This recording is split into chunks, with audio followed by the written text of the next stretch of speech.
আসসালামু আলাইকুম বন্ধুরা, সুজির হালুয়া রান্না করছি। আমি এখানে এসিআই পিওর সুজি নিয়েছি। আমি প্রায় 1 কাপের চেয়ে একটু কম পরিমাণ সুজি নিয়েছি।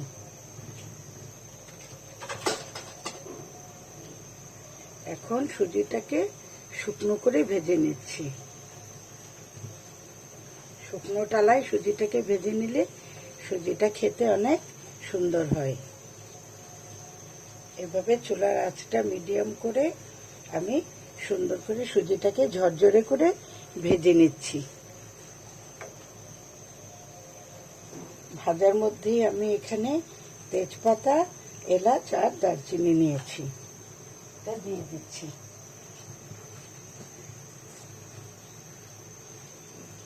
এখন ভালো করে সুজিটাকে আমি ঝরঝরে করে ভেজে নেব শুকনো টালায়। শুকনো করে ভেজে নিয়েছি। এখন আমি দিয়ে দিচ্ছি ঘি।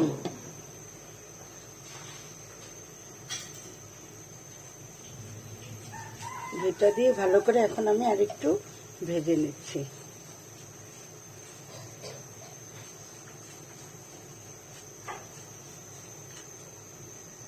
দিয়ে দিচ্ছি অল্প পরিমাণে লবণ।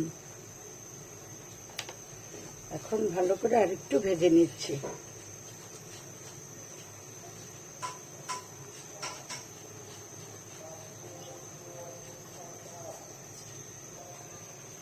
এখন দিয়ে দিচ্ছি আমি চিনি। চিনির পরিমাণটা আমি এখানে পরিমাণ করে দিয়েছি। যারা মিষ্টি বেশি খাও তারা চিনি আর একটু বেশি দিতে পারো। এখন ভালো করে চিনিটাকেও মিক্স করে নিচ্ছি।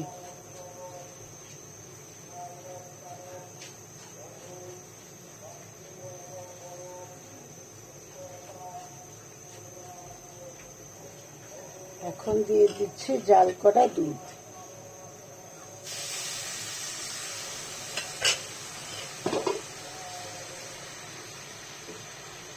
তার সঙ্গে দিয়ে দিচ্ছি পানি, ফুটন্ত গরম পানি। এখন সুজিটাকে ভালো করে এভাবে মিক্স করে রান্না করব কিছুক্ষণ।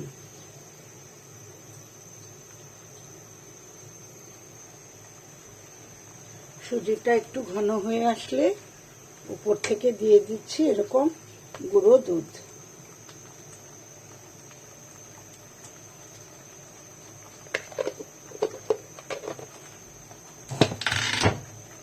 এখন দুধটাকেও ভালো করে মিক্স করে নিচ্ছি। সুজিটা ফুটতে শুরু করেছে। আমার সুজির হালুয়াটাও প্রায় রেডি।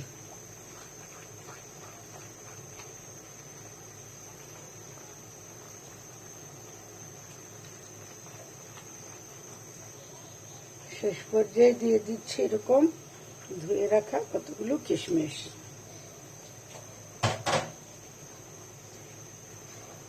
এই তো হয়ে গেল খুব সহজেই আমার মজাদার সুজির হালুয়া।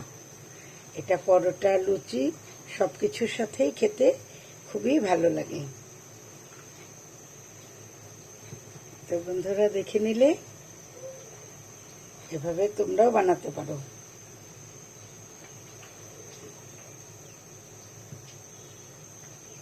যারা যারা ভিডিওটা দেখেছো তাদের সবাইকে অনেক অনেক ধন্যবাদ।